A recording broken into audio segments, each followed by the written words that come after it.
បាទសូមជម្រាបសួរបងប្អូនប្រិយមិត្តទស្សនិកជនដែលចូលចិត្តនឹងតាមដាននៅកីឡាបាល់ទាត់ក៏ដូចជាចូលចិត្តវិនិយោគលើវិថីកីឡារកថ្លៃសុបថ្លៃសៀងជាមួយនឹង Admin កុងហើយថ្ងៃនេះមកតាមដានជាមួយនឹងខ្ញុំនៅក្នុងវីដេអូវិភាគបាល់4គូដូចរាល់ដងនេះគឺជាវីដេអូទី4ហើយដែលយកមកចែកជូនបងប្អូនដើម្បីបងប្អូនធ្វើការគិតកែច្នៃឬក៏អាចតាមការវិភាគរបស់ Admin កុងទាំងអស់គ្នាចង់ដឹងថា4គូមានគូណាខ្លះកុំភ្លេចតាមដានទស្សនាវីដេអូមួយនេះឲ្យបានដល់ចប់ទាំងអស់គ្នាណាឥឡូវនេះមុននឹងចូលដល់វីដេអូវិភាគបាល់ក្នុងវីដេអូនេះ Admin សូមធ្វើការណែនាំសម្រាប់បងប្អូនដែលចង់ចូលក្រុមចែកបាល់ក្រុមតម្រុយបាល់ឬក្រុមវិភាគបាល់របស់ Admin គឺក្រុម AKFC Sportive បងប្អូនអាចធ្វើការចូលមកបានដោយ free មិនមានការបង់ប្រាក់ទេ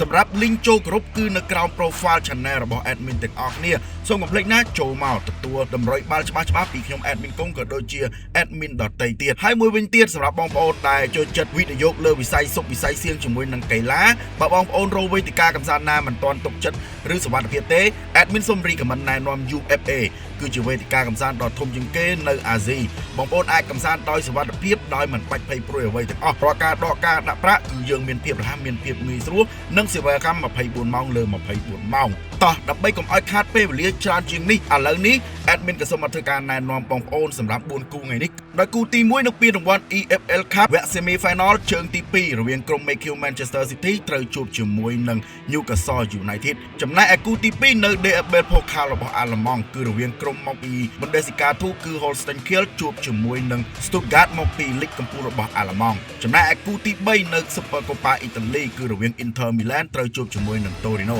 ហើយគូបិទគូនៅក្នុងវីដេអូមួយនេះគឺនៅ Spain Copa del Rey គឺរវាង Valencia ជួបជាមួយនឹង Athletic Bilbao តោះឥឡូវមកតាមដានការវិភាគជាមួយ Admin ទាំងអស់គ្នាសម្រាប់គូទី1 Manchester City ត្រូវជួបជាមួយនឹងសារកាព្រៃ Newcastle នៅជើងទី2នៅក្នុងពានរង្វាន់ EFL Semi Final សម្រាប់ក្រុមទាំងពីរគឺជើងទី1កាលហ្នឹងគឺ Newcastle បានចាញ់នៅក្រោមទឹកដីរបស់ខ្លួនឯងក្រោមទ្វេជើងរបស់ Manchester City ដោយលទ្ធផល2-0ដូច្នេះហើយគឺការមានប្រៀបហ្នឹងច្បាស់ណាស់ម្ចាស់ផ្ទះយប់នេះ Manchester City មានប្រៀបឥឡូវយើងមកកលេចមើលការប្រកួត5ប្រកួតចុងក្រោយរបស់ក្រុមម្ចាស់ផ្ទះសម្រាប់ក្រុមម្ចាស់ផ្ទះដូចជារៀងដដាបដដួលមិនជាល្អណាស់ទេទៅតែមក3ប្រកួតចុងក្រោយនេះរៀងក្រាលឡើងវិញដោយក្នុងនោះឈ្នះ2ស្មើ1និងចាញ់2ដងមានចាញ់បិសាចរបស់ Manchester United 2-0ចាញ់ Bodo Glimt នៅ Champions League 1-3ហើយក៏ត្រឡប់មកយកឈ្នះ Wolverhampton នៅ Premier League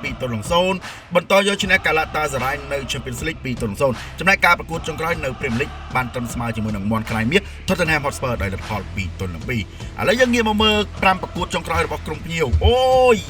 អត់ខុសគ្នាប្រហែលទេចង់យ៉ាប់ជាងក្រុមម្ចាស់ផ្ទះទៀតដោយក្នុងឈ្នះបានតែម្ដងគត់សម្រាប់ Newcastle ហើយស្មើ2ដងនិងចាញ់2ដងមានស្មើជាមួយនឹង Wolverhampton នៅ Premier League 0-0យកឈ្នះពី PSV Eindhoven នៅ Champions League 3-0ហើយក៏ចាញ់ Aston Villa នៅក្នុងទឹកដី0-2ហើយបន្ទាប់មកក៏ស្មើជាមួយនឹង Paris Saint-Germain នៅ Champions League 1-1ចំណែកការប្រកួតចុងក្រោយជួបជាមួយនឹង ហង្សក្រហម Liverpool អូចាញ់បែបតដៃមិនបានហ្មងដោយចាញ់ដោយលទ្ធផលធំកគឺ4-1សម្រាប់ទម្រង់លេងរបស់ក្រុមទាំងពីរក៏មិនល្អណាស់ណាទាំងគូគ្រាន់តែម្ចាស់ផ្ទះរៀងក្រែលបន្តិចនៅ3ប្រកួតចុងក្រោយតោះឥឡូវយើងមកមើលប្រវត្តិនៃការជួបគ្នាសម្រាប់ក្រុមទាំងពីរ Admin រាប់15ប្រកួតចុងក្រោយបំផុត Manchester City ធ្វើបានល្អជាងដោយក្នុងឈ្នះ11 Newcastle ឈ្នះ2ដងនិងស្មើគ្នា2ដងចំណែកការជួបគ្នា5ដងថ្មី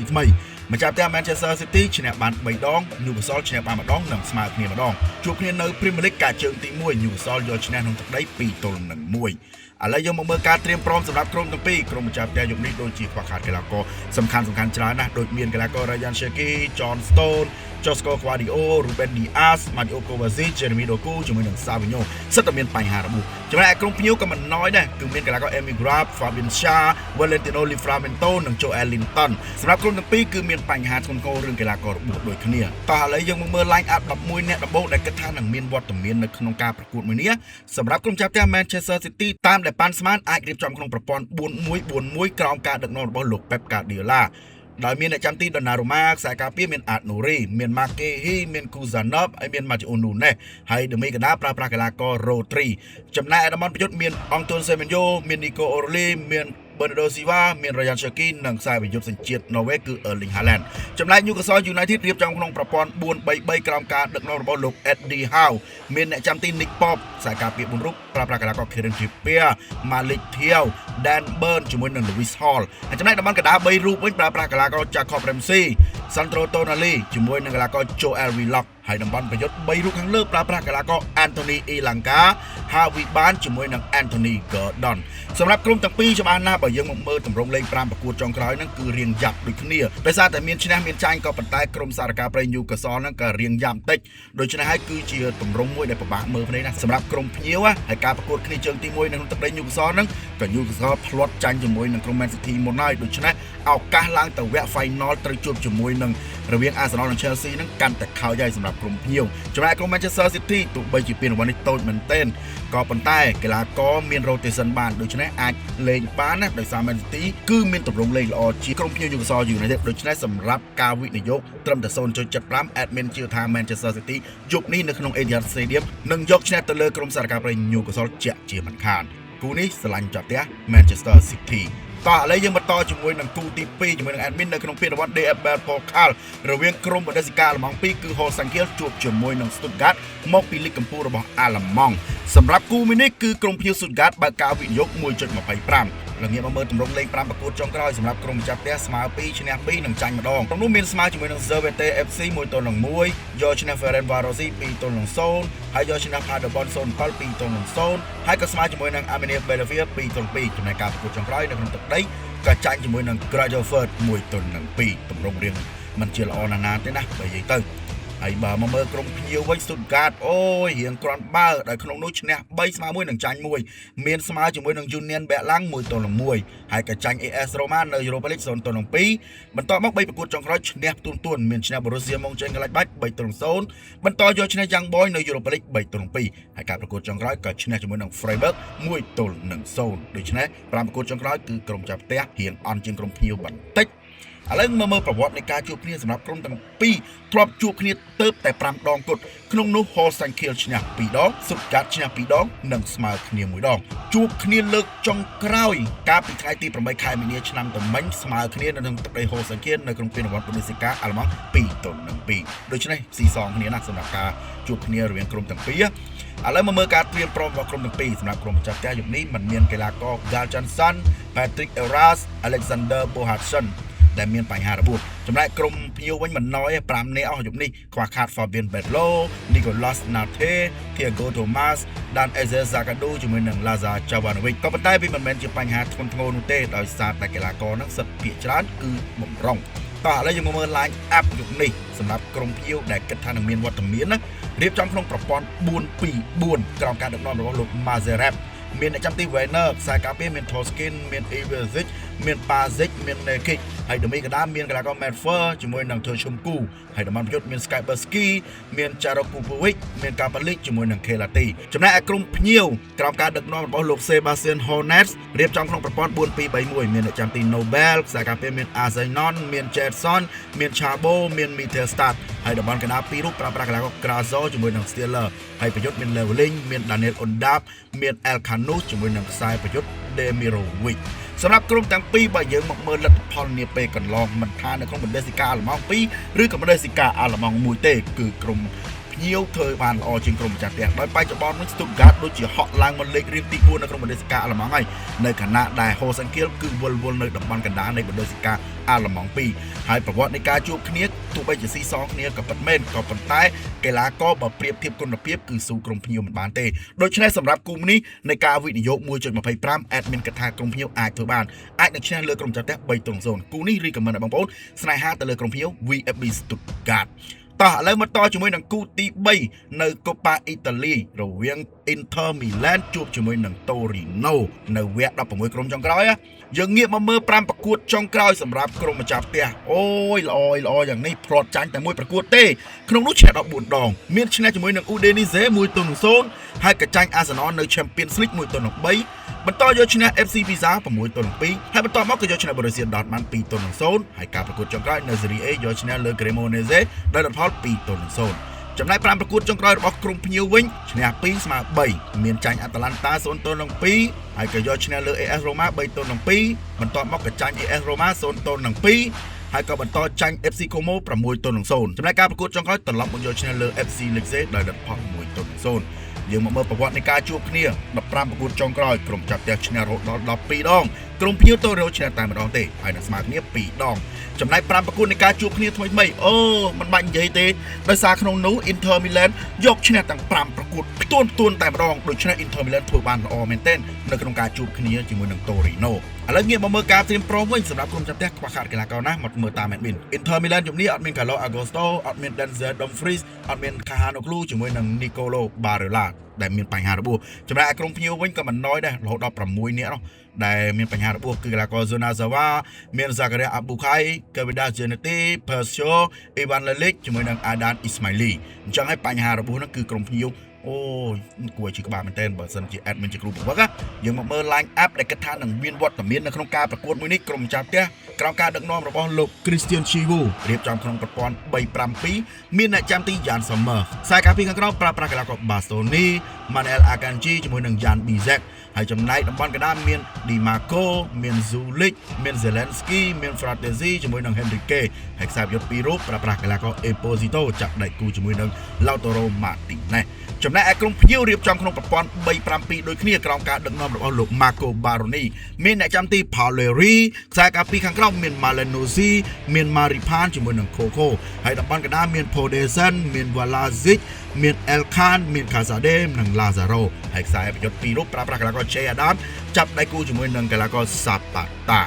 សម្រាប់ក្រុមទាំងពីរបើយើងមកមើលមិនថាតម្រង់លេង5ប្រកួតចុងក្រោយឬប្រវត្តិនៃការជួបគ្នា5ប្រកួតចុងក្រោយគឺ Inter Milan ធ្វើបានល្អណាស់ហើយក្រុម Inter Milan វិញបើនៅលីកអ៊ីតាលីវិញកំពុងតែក្តោបក្តាប់លេខ1យ៉ាងណែនលេងល្អមានតែឈ្នះនៅអ៊ីតាលីកម្រចាញ់ណាស់ហើយសម្រាប់ការប្រកួតជុំនេះទៀតគឺជាពានដែលសំខាន់សម្រាប់ Inter Milan គឺតែងតែចង់បានមិនថារដូវកាលណាដូចរដូវកាលណាទេឯចំណែកឯ Torino វិញគឺជាក្រុមពាក់កណ្ដាលតារាងក្រុមមធ្យមគុណភាពកីឡាករក៏ស៊ូចាប់ផ្ទះមិនបានដូច្នេះយុគនេះរៀងពិបាកបន្តិចហើយក្នុងការជួបជាមួយនឹង Inter Milan សម្រាប់គូនេះ admin ស្នេហាទៅលើក្រុម Inter Milan គិតថាយុគនេះនឹងអាចហូបចុកទៅលើក្រុម Torino ដោយលទ្ធផលបើមិន 3-0 ក៏ 3-1 បន្តជាមួយនឹង admin នៅក្នុងគូទី4នៅក្នុងពានរង្វាន់ Pen Copa del Rey រវាងក្រុម Valencia ជួបជាមួយនឹងក្រុម Athletic Bilbao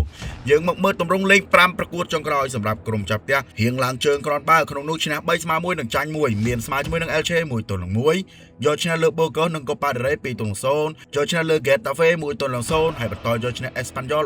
3-2ចំណែកការប្រកួតចុងក្រោយក៏ចាញ់ Real Betis 1-2ងាកមកមើល5ប្រកួតរបស់ក្រុមភ្ញៀវវិញអូឈ្នះតែម្ដងទេលោកអើយស្មើម្ដងហើយចាញ់3ដងក្នុងនោះមានចាញ់ជាមួយនឹង Mallorca 3-2ហើយក៏យកឈ្នះ Atalanta នៅ Champions League 3-2បន្តចាញ់ Sevilla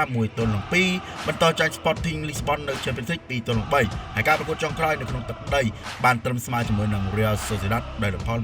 1-1ដូច្នេះ5ប្រកួតនេះគឺក្រុមចាប់ផ្ទះល្អជាងដាច់ហើយណាឥឡូវមកមើលការជួបគ្នាវិញក្រុមទាំងពីរ15ដងចុងក្រោយចាប់ផ្ទះ Valencia ឈ្នះបានតែ3ដងទេ Athletic Bilbao ឈ្នះបាន6ដងហើយនឹងស្មើគ្នា6ដងចំណែកឯការជួបគ្នាថ្មី5ដងវិញស៊ីសងគ្នាដោយក្នុងនោះ Athletic Bilbao ឈ្នះ2ដង Valencia ឈ្នះ2ដងនិងស្មើគ្នា1ដងជួបគ្នាលើកចុងក្រោយនៅក្នុងទឹកដី Valencia កាលពីជើងទី1នៅក្នុងពានរង្វាន់ La Liga គឺ Valencia យកឈ្នះ Athletic Bilbao ដោយលទ្ធផល2-0ដូច្នេះมันជាស៊ីដាច់គ្នាបានទេបើយើងមើលថ្មីនៅក្នុងការប្រកួតគ្នាតោះឥឡូវមកមើលការត្រៀមព្រមសម្រាប់ក្រុមចាប់ផ្ទះអូមានបញ្ហារបួសច្រើនមែនទេនេះយុគនេះខ្វះខាតកីឡាករ Daniel Raba, Guide Rodriguez, Jose Copeto, Julian Arrizabala, Mugata Dicabi ជាមួយនឹងកីឡាករ Thierry Correa ចំណែកខាងក្រុមភ្ញៀវហ្នឹងអូកីឡាករសំខាន់ច្រើនណាស់ដែលអវត្តមានយុគនេះមានកីឡាករ Unai Eguiluz, Oihan Sanchez, Nico Williams, Moro Ansanadi, Daniel Vivian, Bernat Parados ដែលមានបញ្ហារបួសចំណែកកីឡាករ Yaya Alvarez ក៏ទើបតែទទួលបានការថមមិនមានឈ្មោះក្នុងការប្រកួត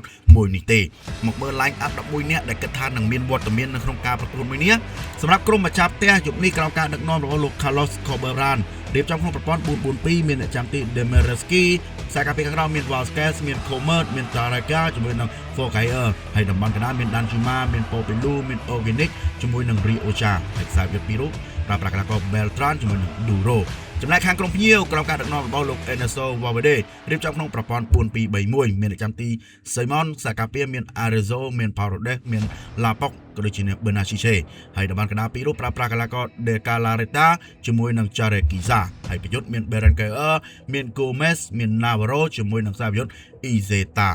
សម្រាប់ក្រុមទាំងពីរបើយើងមកមើល5ប្រកួតចុងក្រោយដោយដែលមានបានប្រាប់ពីមុនហ្នឹងអញ្ចឹងគឺក្រុមចាប់ផ្ទះធ្វើបានល្អជាងដែលអាចឈ្នះរហូតដល់3ប្រកួតចំណែកក្រុមភ្ញៀវឈ្នះបានតែមួយប្រកួតទេនៅក្នុងការ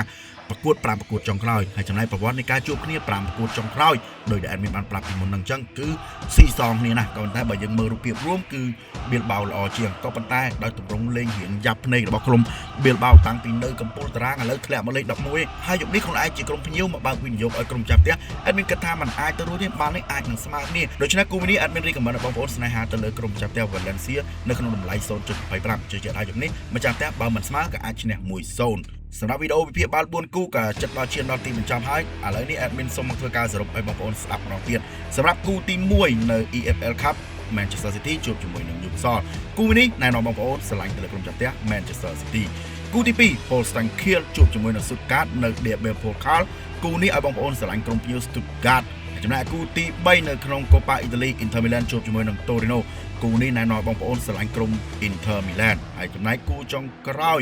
នៅ Copa del Rey គឺក្រុម Valencia ជួបជាមួយនឹង Bilbao គូនេះរីកមិនឲ្យបងប្អូនស្នេហាទៅលើក្រុមចាប់ផ្ទះ Valencia admin ជឿជាក់នឹងគិតថា4គូដែលវិភាគក្នុងថ្ងៃនេះនឹងនាំបងប្អូនទៅរកវិថីសុខជាមួយនឹង admin ទាំងអស់គ្នាហើយបើសិនណាជា4គូនេះមិនគ្រប់គ្រាន់សម្រាប់បងប្អូនដែលចូលចិត្តវិនិយោគទេអូខេមកយកបន្ថែមនៅក្នុងក្រុម AKFC Sport Tip ដែលជាក្រុមវិភាគបាល់ក្រុមព័ត៌មានបាល់ក៏ដូចជាក្រុមចែកតម្រុយបាល់ជារៀងរាល់ថ្ងៃអញ្ចឹងបងប្អូនចង់joinអាចjoinបានតាមរយៈតំណ link នៅក្រោម profile channel របស់ admin ទាំងអស់គ្នាហើយបញ្ជាក់មួយទៀតណាសម្រាប់បងប្អូនដែលរកវេទិកាកម្សាន្តដែលទុកចិត្តនឹងសុខភាព admin recommend UFA